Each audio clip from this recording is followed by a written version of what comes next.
Welcome back. If you just joined us, this is TV47. You're watching The Morning Cafe with me, Leangare. It's a new dawn right here on TV47. Just trying to do something a little bit different for the morning show. And indeed, right now, we're moving over to the newspaper review. And with me in studio is, of course, my guest, a very knowledgeable guest indeed. His name is Joseph Simeka, who is a political strategist. How are you doing, Joseph? I'm all right, thank you. Good morning. How is your morning, by the way? I know that right now it's a little bit different, but when I heard you kind of got lost, I was wondering if it's traffic or what's the problem? What was happening? No, there's hardly any traffic on the roads. I mean, there's very little traffic, but I've been coming here for the first time. It's a little hidden. Google was also a little confused. Yeah. But anyhow, I resorted to the good old, well-tested method of stopping and asking physical human beings. Google confused. How is that possible? You know, I always use Google myself. Whenever I'm going to a place where I've never been before, that's what I use. So how is it that you got lost? He was totally confused. It sent me in very close here, but a different direction. Okay. Yeah. Well, if you look at the streets, even before we go too far and look at the newspapers, you know, Joseph, if you look at what's happening in the streets, the traffic is coming back to some sort of normalcy. You know, what does that tell you about Kenyans? Especially considering right now we are in between fighting the coronavirus and, of course, trying to mitigate, you know, the spread of the virus. I would base my comments on what the experts in the area of public health have advised us on, because, of course, I'm not one of them. But just the fact that they are saying, look, still be extremely cautious, keep distances, use masks, you know, especially when out there and so on, work from home as much as possible. All that advice, I believe, it's advice that we still ought to follow.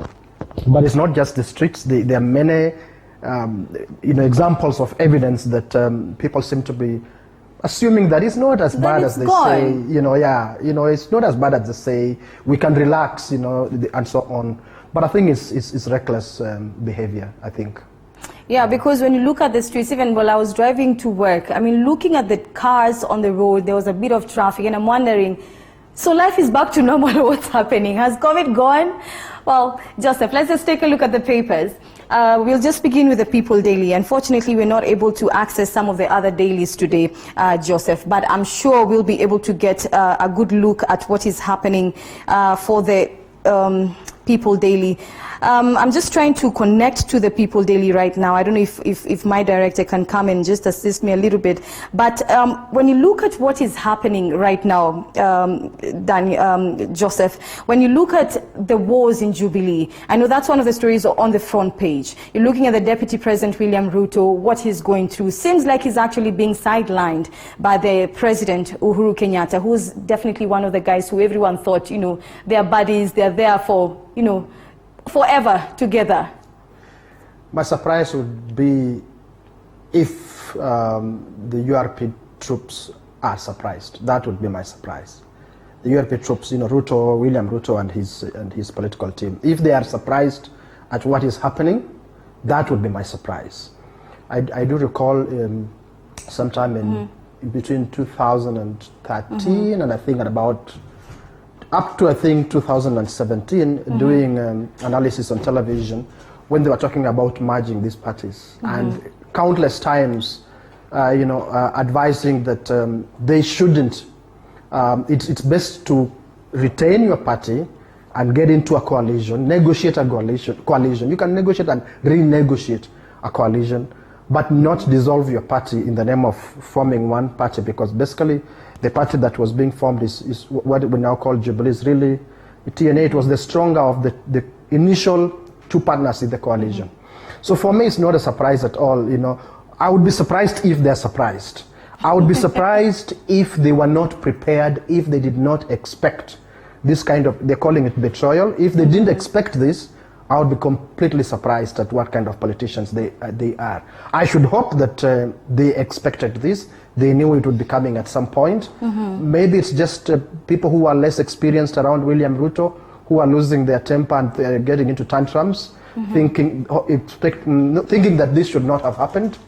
But people who are experienced in politics would know that this was long in coming, but it was suddenly going to come. And you know, just when you look at this story, it continues on to page 2. That's the People Daily. You read it and it says Deputy President William Ruto's supporters yesterday declared that he will not run for president on the ticket of any other party other than that of Jubilee, which he founded with President Uhuru Kenyatta. What does that mean? I mean, if right now he seems to be sidelined and he still insists that he's going to run on a ticket, with Jubilee Party, is that really possible right now? It may be possible, but I think we look at the details of what they keep saying, and it keeps changing, because he has said, William Ruto himself has said before that he's not an automatic candidate of Jubilee, that Jubilee would have an open party primaries, what we call here nominations, and whoever wins the ticket will run for president. So if that really is the position, you wouldn't need at any one point, regardless of the pressure you come under, to keep restating that you will run on the ticket of that party. Because if that was true, what he had said earlier, it would mean that either he will be the presidential candidate of Jubilee Party or perhaps not. And if he's not, he'll support whoever else is the presidential candidate.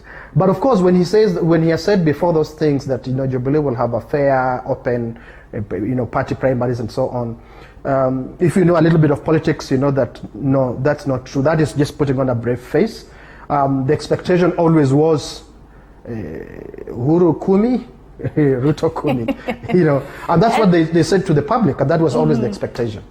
And will that be actually, the reality in the future? Do you think there will be another Ruto Kumi? No. When you see how far this rift has gone, I do not think it's pretending, it's pretense anymore. Sometimes some people have said that no, they're just playing games. I do not think these are games. When you see the kind of things that have happened, to William Ruto, when you see the rift between them, even for him, it is extremely dangerous to antagonize a sitting president to the extent that him and his troops have done.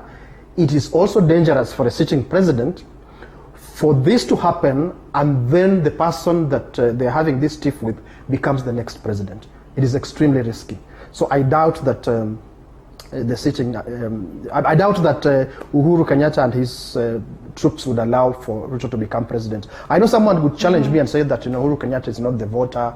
Kenyans are the voters, so they're the ones who will vote for William Ruto and so on.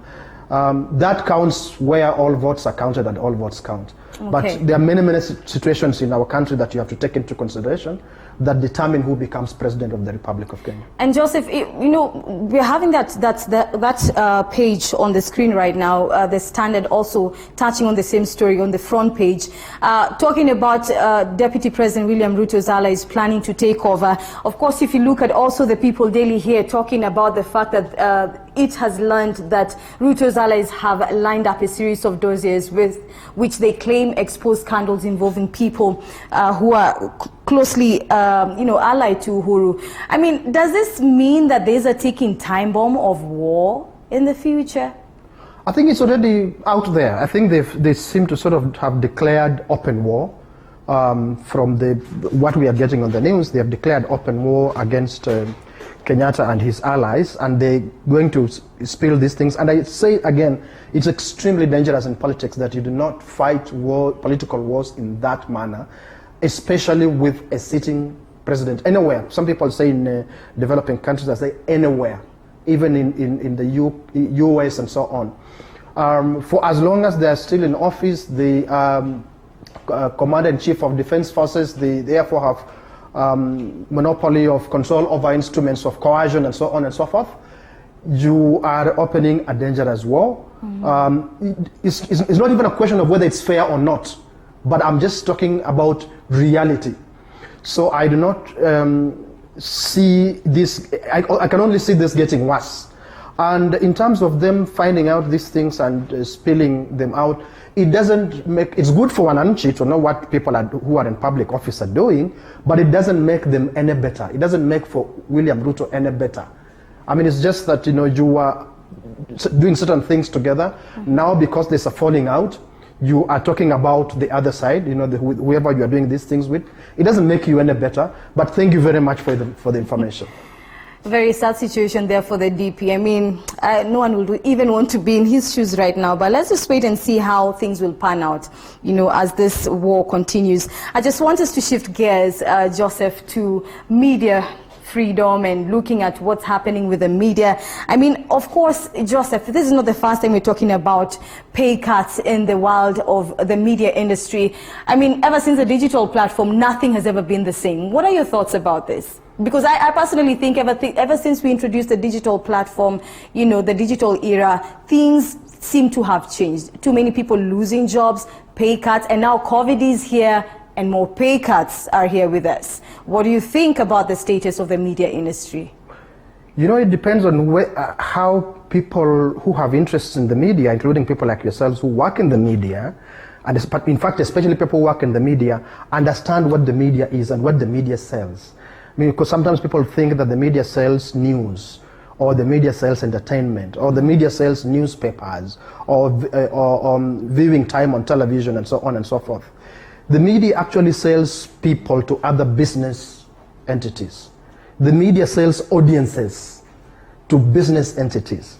So the moment there's anything that affects those audiences, and these audiences are for advertisement, the media makes the bulk of its income from advertisements. The moment there are drops in these audiences, there's going to be fundamental change in how the media houses operate. And they are these, I call them private enterprises for public good. They are private businesses, but what they do is for public good. Remember this, when you say private business, it means they have to operate on basis of profit. They will not engage in things that will cost them profits, unless you are a state broadcaster, where you are getting a budget from the state. Otherwise, what is happening now, nothing new. It should have been expected that the moment you begin to drop in terms of audiences, advertisements drop, the media houses have to make changes, unfortunately. And I think many people need to understand how the media works, Joseph, because when you try and understand where we get our money, to where the management gets the money to pay the employees, you understand that if without advertisements, then it means there's no revenue coming in, or maybe the revenue coming in is very little. Just exactly what you're talking about. And I think also, if we look at the story, page 3 of the People Daily, the Kenya Editors Guild President Churchill Otieno decried low revenue volumes in media houses and called for innovation among journalists. What kind of innovation are we looking at? What would you say we can actually, put up as innovative ideas to cushion journalists? I think it's quite challenging, because that space for innovation that Churchill is talking about is not exclusive to journalists. Now it's an open space that has, if you like, citizen journalists, many other people who have access to that digital space, where they have means of getting to news, even including breaking stories that sometimes, in fact, traditional media will pick from these citizen journalists. So that space that Churchill is talking about is a highly competitive space. I do not see it, for a few people make breakthroughs, when they're doing things on Twitter, on YouTube, and so on, and they attract attention of people who want to use their platforms to advertise. So you can see that space for innovation, in fact, creates more competition. So it's not, I think it's not going to be easy, but yes, if you want to stay in the industry, then the giant media houses, these establishment media houses like yourselves, have to rethink. I just don't know what the answer is, but they have to rethink, how do we sustain audiences so that we persuade businesses that we have the numbers that would attract their attention. And just the other day, the government actually has introduced measures to cushion people in the entertainment industry. Of course, journalists have also been thinking, what can the government do to cushion the media industry? Is there really something the government can do? As much as we want to generate profits, Joseph, we also have to be, a bit logical. Look at the situation we're having right now. We can't do much about it until maybe COVID is gone completely. Do you think maybe the government should consider cushioning the media industry in one way or the other? I'm not sure. So many people say they want to be cushioned. There are so many essential services out here that, I don't think this pandemic is sparing anyone. Maybe except people who manufacture soaps and sanitizers and hand wash and masks and so on. But anyone else, I don't think, is being spared, and therefore they would be hoping that someone comes in and cushions them. And you know what? If I was in government, I wouldn't worry too much about mainstream media, by the way, except radio. Radio is still what reaches like multitudes of people. But otherwise, mainstream media like, television like yourself and other media houses have immense competition from the platform that we've just been talking about, the digital platform. There are people out there who have certain kinds of followings, and they put things, for example, on Twitter or Facebook, and they completely irritate the government. So therefore, government pays attention to those kinds of people. But to mainstream media, and looking at the volumes of the numbers that mainstream media employs vis-a-vis the numbers, the working population in the country, they may not pay that much attention. What normally worries a government that it says that we need to do something is institutions that employ huge numbers of people. Then they worry that if this business collapses, we will have a huge number of people out there on the streets. So there are many things, and I know that even what I'm saying is just, it's just a fraction of the factors that one has to consider before governments make those kinds of decisions. Well, I just want us to look at another story here. It's on page 5. That's Kenyans are being warned against lowering their guard. Joseph, I don't know what's up with Kenyans though. You're told what to do to protect yourself. This is not even about, another person. It's first of all about your own health. It's first of all about your own life. But here we are seeing Kenyans still being told to, observe the containment measures. What do you make of the Kenyans' attitude towards, especially times of crisis? You see them during, maybe a truck has rolled over and they're siphoning fuel. They know it's dangerous. Here is COVID. It's a worldwide pandemic, and they're still being told, observe containment measures. What do you make of the Kenyans' attitude? Yeah, there's an element of a level of illiteracy, functional illiteracy. You could go to school, even go to university and have 1 or 2 or 3 degrees, but there are certain basics that still just elude you. And those are the things that drive your attitudes towards life, towards other people. Things like ethos, what is it that drives you? What is it that you believe in? Unfortunately, with the privatization of education, anything goes and everything goes, so everyone for themselves. You find people who think that what you are telling them to do is not important, or what is important for them is what they can get for themselves now, here and now. And if what you're telling them, in their opinion, stands in the way of them getting what they can get for themselves here and now, like I have to go to work now, I have to siphon that fuel now, I have to benefit from that thing right now, they will sort of ignore you. Then on the flip side of that is, do we have a government that people trust generally?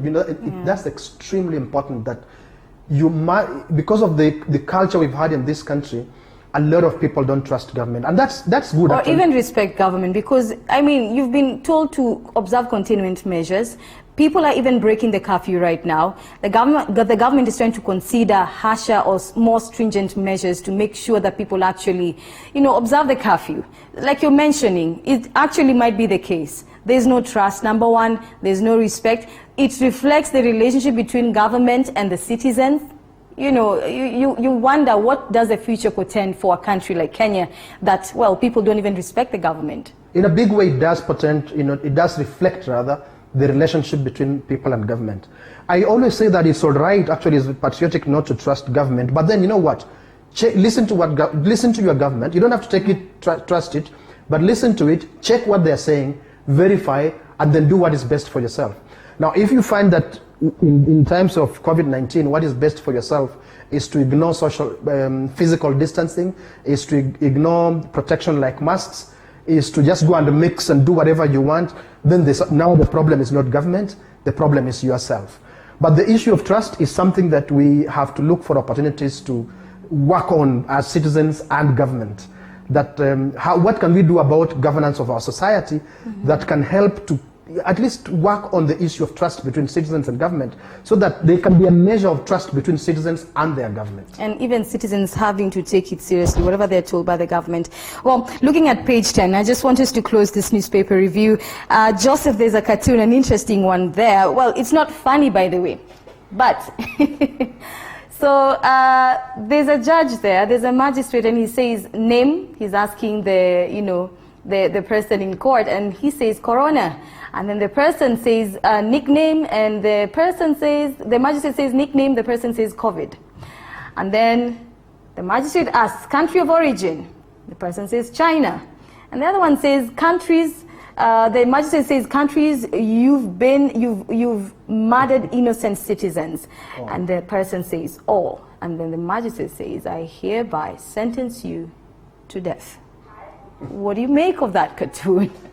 Yeah, I don't know what actually is a little difficult to tell, because it's sort of, if you like, it's sort of the obvious, but it may not be that obvious. But what does it say of China? Because you know what, I know that from what has been said in public that this virus originated in China, but I would sort of tend to believe what the World Health Organization says more than what Trump and his colleagues say, that it was deliberate, that something artificial, manufactured or engineered. When given information between those two and a few other world leaders, I will sort of tend to believe what the World Health Organization. And the virus can originate anywhere. Congo, we had Ebola originate from Congo. Yeah. What would you like to say about Congo? Would you like to condemn Congo? Would you like to ostracize Congo? So I will be extremely reluctant to ostracize and condemn China. There may be things that China has done that it ought to have done better. Yeah. Knowing that this is something that has the potential to affect beyond its borders, to have such a huge negative effect beyond its borders. I think China needs to be tackled for that, but not to be ostracized, and in my opinion, not to be stigmatized, as if to suggest that it is deliberate, that they began this virus deliberately. Well, some people actually believe it might have been deliberate. Others believe China has answers to where maybe we can get a cure or a vaccine. There are many speculations. Yeah, I've heard those but stories. Like you're saying, I think the best thing is just to listen to the WHO, the World Health Organization, because that's the only place I think mostly we can get verified information. Precisely, because this is a specialized area. It's not, your ordinary area that you go look at things and make a conclusion. You really just have to listen to expert advice on exactly what is happening. And for now, the expert advice, the number one expert advice that I will personally go for is what comes out of the WHO.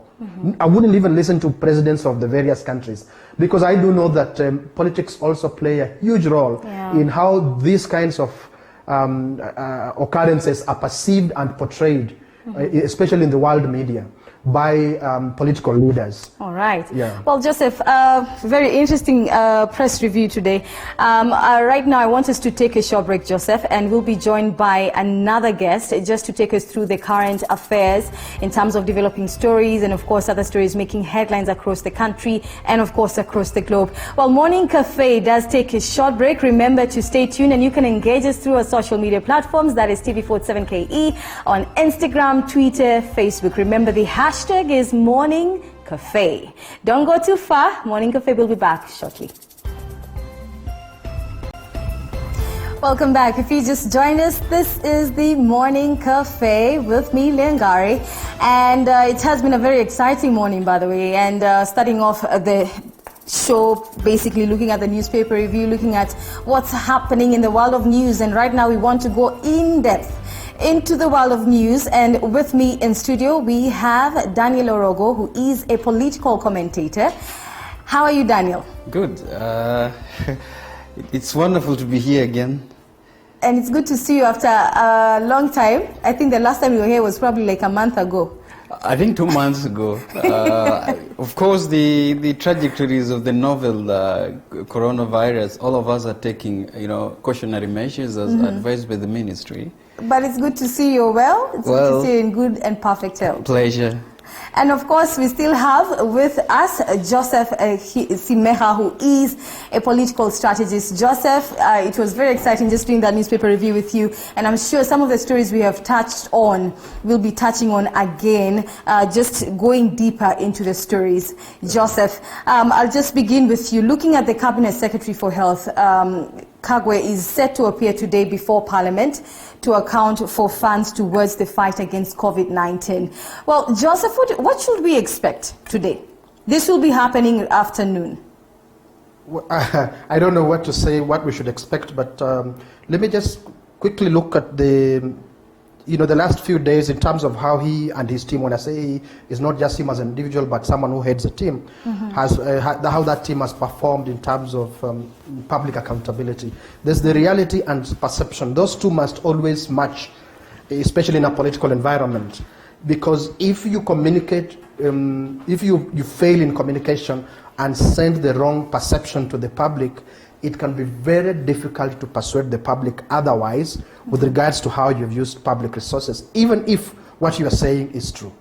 So when you look at this issue of resources, of a budget meant for COVID-19, the very first report that they put out there in the public, they actually sent to Parliament, it communicated very alarming things to the public.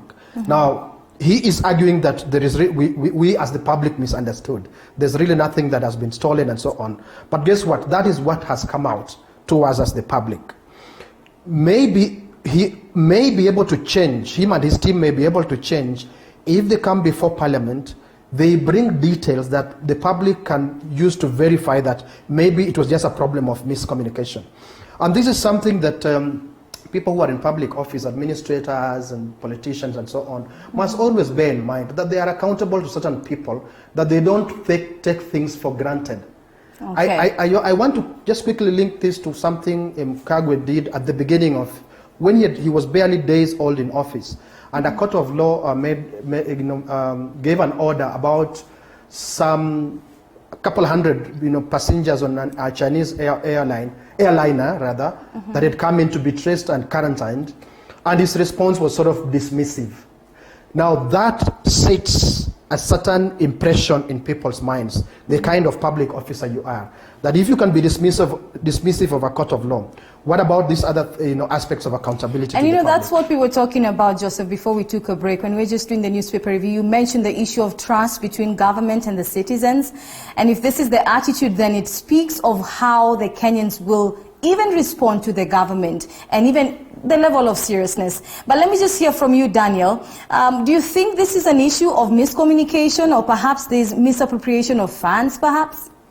Well, I think let me pick it from what my colleague has just talked about. And we are well aware that this is not the first time the public officer have been called to, to respond, to the matters of alleged misappropriation of funds and that are diverted towards causes that were not meant to be. This is another one.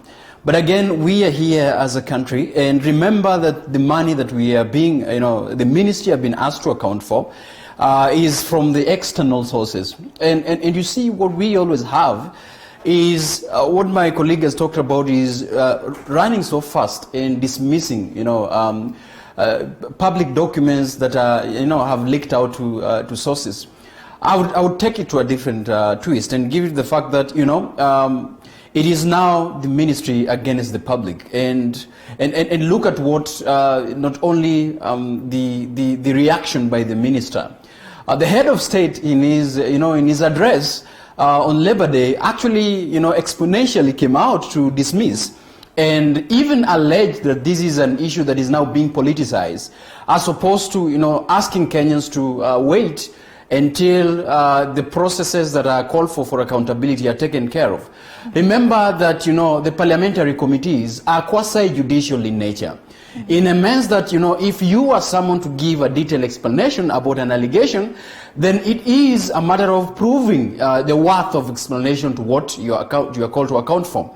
I saw in the statement of one of the senators, Muranga Senator Irungu Kangate, yesterday, asking that they are waiting patiently so that the minister would come up with facts to prove the allegation that is within the public domain. At the end of the day, suffice to communication.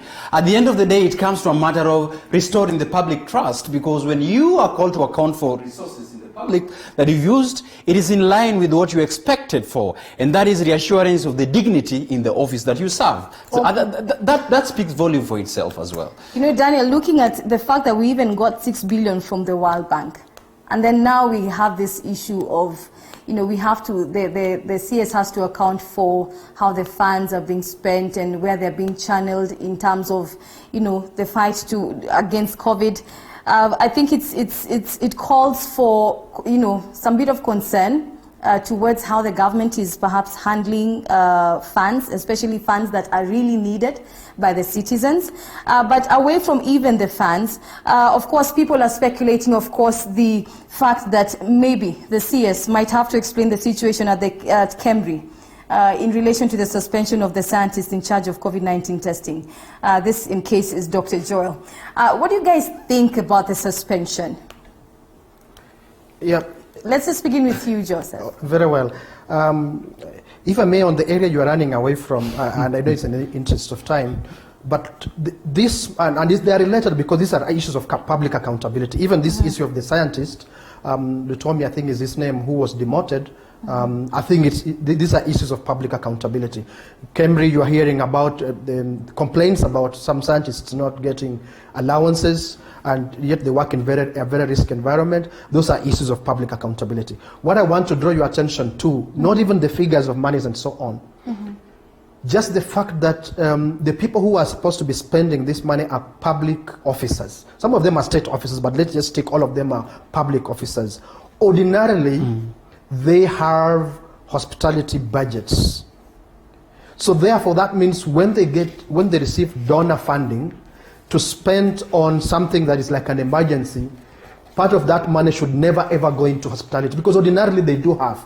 And if they don't have, it means they've not been taking tea. So they shouldn't start taking tea because now they've received donor funding. That when you receive donor funding, it should strictly go to what is most critical. And the things, administrative budgets, your salaries, hospitality, and so on, should continue being funded the way they have always been funded. That said, these are issues of accountability to the public. When I heard the minister comment on the issue of the scientist who was allegedly demoted, this is I think his name is Lutomia, again I just thought, what arrogance. It's not about you. You have been given an office of public trust. You may be doing the right thing, but it matters how you are doing it. And the public is demanding for explanations. Why are you doing this? In whose interest? And how are you doing it? Right. So if you respect the fact that this is an office of public trust, you'll never come out with that arrogance that I don't even know why this thing is making headlines, this is being politicized. It's a matter of public trust. You are responding to your employers. They are making noises. Please respond to them with a bit of humility. Well, gentlemen, let's move away from the CS and the fact that he'll be appearing in Parliament today before Parliament. And I just want us to move over to mass testing and the public lethargy. Of course, looking at the numbers now, 465, 30 new cases yesterday, bringing the total to 465. Of course, the government yesterday saying that they're blaming the rise of COVID-19 curve on the casual behavior of Kenyans. Let's just hear from you, Daniel. I know I got some views from Joseph earlier on, but the casual behavior of Kenyans, why do you think this is the case, Daniel?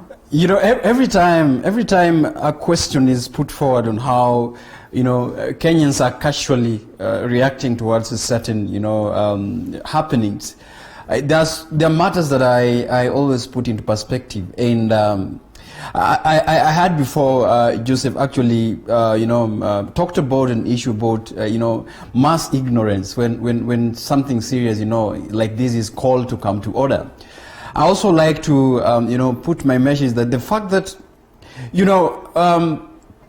not only in Kenya that are we grumbling with mass arrogance and, and ignorance, but also let's look into what perspective, because like yesterday, you saw Governor Joho in Mombasa saying that, we are going to lock you guys down, whether you like it or not.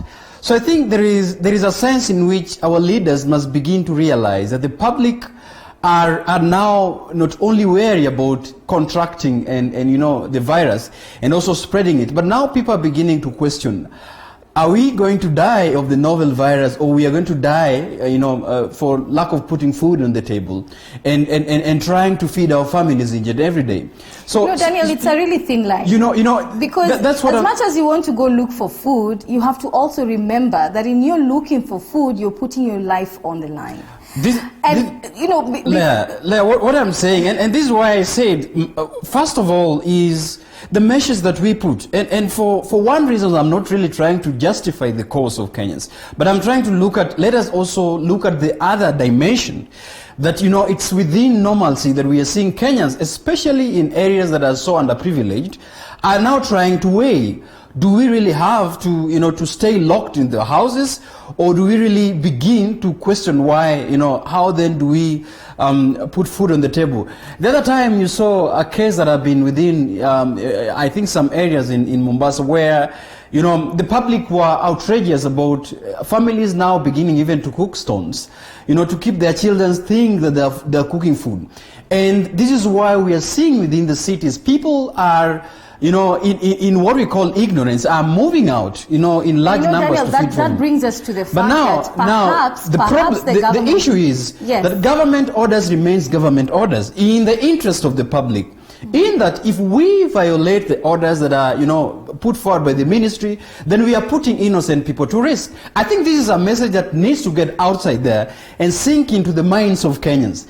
You asked in the morning, how is the situation in Nairobi? And you see, even the ministry wary that we are resuming back to normalcy and beginning to think that, we have decided to beat the virus and catching up. Daniel, let me just throw a question to Joseph. You've mentioned pertinent issues there. The fact that people have to go out and look for food. We've heard of governments, African governments, such as Rwanda, that is actually going out of its way, to feed the people, to take some food to the people so that they don't even have to go get out. Joseph, now when you look at the situation we're having right now, let me mention this. Yesterday, looking at the news, watching across different TV stations, you see a story of people in Kangware, they are giving each other a high five. It's normal, business as usual. There's no social distancing whatsoever. So it swings both ways. The fact that they have to go out looking for food, but there's also a sense of ignorance. So then how do we deal with this, Joseph? Yeah, and I said earlier, it's unfortunate, but that's the reality. What can the government do? Because we need to do something. The government needs to do something. Yeah, there's an element of ignorance, in the public, but there's even much more important an element of lack of trust. Yeah. The way the government is approaching this, it shows to me that they fail to acknowledge the fact that they are not trusted. I know they may hate to acknowledge that, but that's the fact. And once you have that, it doesn't matter what you use. Even if you use artillery. I mean, there are areas in this country where there've been breakdown of law and order, and government has taken there the heaviest weapons. It has never succeeded until it goes through elders, people that the masses can trust. And speak through the elders, and then those who are, where we have had clashes and armed clashes and so on, they step back because they respect the person who is telling them. So government, however bitter this is, however unfortunate this is, must accept. I would advise Joho, don't shout at your people. Yeah. I understand him very well, by the way. I totally understand when he loses his cool and his patience and he says, what's wrong with you people? But also go be in their shoes and understand mistrust of governments that have mistreated citizens for a very long time. That trust is not going to develop in 1 or 2 months. Yeah. That is a long-term investment that we have to engage in for us to change that situation. So for now, government should have had to use tactics that are quietly acknowledge that we are going to be addressing people who don't trust us. Exactly. How do we approach it? Who do we go through? Who do we partner with? So that people can listen and see that this is important for them. But if you just come and try to force citizens, even if it's important for them, in fact, the more you do it, the more they push back. Yeah. Because of mistrust between government and citizens. And even talking about mistrust, the curfew breakers, a new rule, they will be put in other detention centers. Before they were being put in quarantine centers that belong to the government, that are under the government, but in this case, they'll be moved to other centers. What do you feel about this? We've seen Kenyans who have been put in isolation centers, they actually break off and run away. It's really of concern. I mean, as much as, let me just play the devil's advocate. We are talking about the government needs to do this and this and this, but what do Kenyans need to do? Because at the end of the day, you're trying to save not just your life, other people's lives. Okay, maybe you can say, I miss sifikirini kona corona. But remember, there's asymptomatic cases. People who are actually positive, but they don't have the symptoms. I mean, how much more can the government speak to Kenyans regarding this issue? Daniel? And you see, and in brief, because you're almost my seniors just talked about this, and basically that sums up. You know, a country that erodes, a government that erodes the public trust, then it's quite difficult, for citizens even to believe, in such kind of government. As we speak, the Kenyans who can, look to you straight in the eye right now and still tell you that there is no corona in this country. Even as we speak, they will definitely tell you that, what we are seeing here is just government theatrics. But again, it all boils down to what institutions, what we are trying to do here and what the media is doing. They're telling people, this thing is alive and simple as it's killing people. And it's killing our people in masses. We really need to tell people that look at countries like Italy, look at countries like Spain and UK, where people are dying out of this virus, and it's in existence. But also another thing that I keep on trying to communicate is that situations like this, expose the soft underbelly of the governments, not only in Kenya but in the whole of Africa, in terms of how long did we invest in our healthcare system. You have seen cartoons around where mockery, where members of parliament are being taken to those hospitals. There's one cartoon going around that and they're rejecting to go to those hospitals. And the citizens are asking, why are you rejecting if this is what you've invested for the whole of your lifetime? So I think it is important, even for us, to begin to relook into the system of governance that we have in this country. If this is what we've invested in, then we need to, to trust in the processes. But again, it's a question of public trust. It's a question of how then would people trust you to deliver the services that for a long time you would want to expose. Lastly, we had something interesting about data, which we could put into perspective. The government have enrolled a number of measures. For example, we had Huduma number. Then why is it difficult for governments to know even the data that we talked about last time about the housing census? It is important, even as we embark on measures, for example, to distribute food.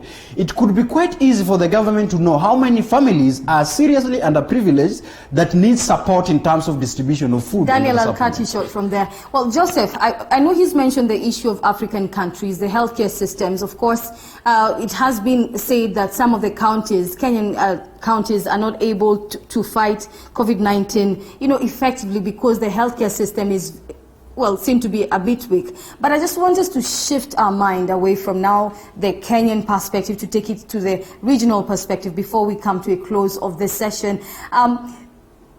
Joseph, if you look at how African countries are handling the fight against COVID-19, what do you think would be the ideal collaborative effort, between African countries towards the fight against COVID-19? I know, you would have expected that at the very minimum in our region, there would be an East African community approach, that there would be collaboration because of the high level of interaction between citizens of the East African community countries. But unfortunately, look at Burundi, which is praying and saying that God will take care of everything. In fact, there are no cases because they're not testing, and that's fine. Look at Tanzania, where also their president is saying that the body of Christ cannot be threatened by coronavirus and so on. I mean, it sounds like a joke, but these are very serious things, and each country is took their own decisions on how to, which is fair. But beyond that, we should have seen a measure of, at the minimum, regional collaboration. Then continental collaboration. I know that the African Union has named a team that is supposed to spearhead some kind of collaboration, but beyond the naming, we are not seeing much beyond the naming of that team. So I think we have a serious weakness in terms of collaboration, cross-border collaboration. Yet a pandemic, especially triggered by a virus, does not respect borders. It doesn't care, it doesn't know about borders. We like it or not, we can do a perfect job in Kenya, but for as long as Somalia is exposed, for as long as Tanzania is exposed, we are not out of the woods as well. So it's an area, again, our leaders have failed us, but I just don't know what to say, what can we do? What is the intervention that can be done so that we reverse that situation? Well, let me just hear finally from Daniel as we come to a close. Daniel, make it brief. Well, let us also, celebrate the work that the governments of, the region have done. Senegal right now has enrolled, a test kit that is worth $1. You can buy it. We are having discussions over, the organic concoction that has been in Madagascar, and where, all Africans now are turning their eyes and their hopes into. So like my colleagues have talked about that, we are in a situation of pandemic, and it requires a joint collaborative effort for us to combat. And that is why, I applaud the effort by the IGAD regions, the heads of states that are working day and round to not only, share notes, but also to combat, try to combat this disease, spiral in the borders and across. Thank you so much, gentlemen. Very insightful. Thank you so much. Joseph Simeha there, political strategist. Thank you for your time. And I hope to see you tomorrow again. And of course, also Daniel Orogo, who is a political commentator. Thank you for making time as well. Well, Morning Cafe will again take a short break. Remember, again, we have a lifestyle segment where we talk about all fashion, music, entertainment, name it. And that's what's coming up next. Today we're looking at fashion, just in case you wonder, how do I dress my body shape? Not everyone's body shape is the same. Sometimes you try a few things here and there, but well, it's in a backfire. So what do you do? Today we have a stylist in studio, that is Melina Gold, and she will definitely tell us a little bit more about your shape and how to dress up. So don't go too far. Morning Cafe will be back shortly.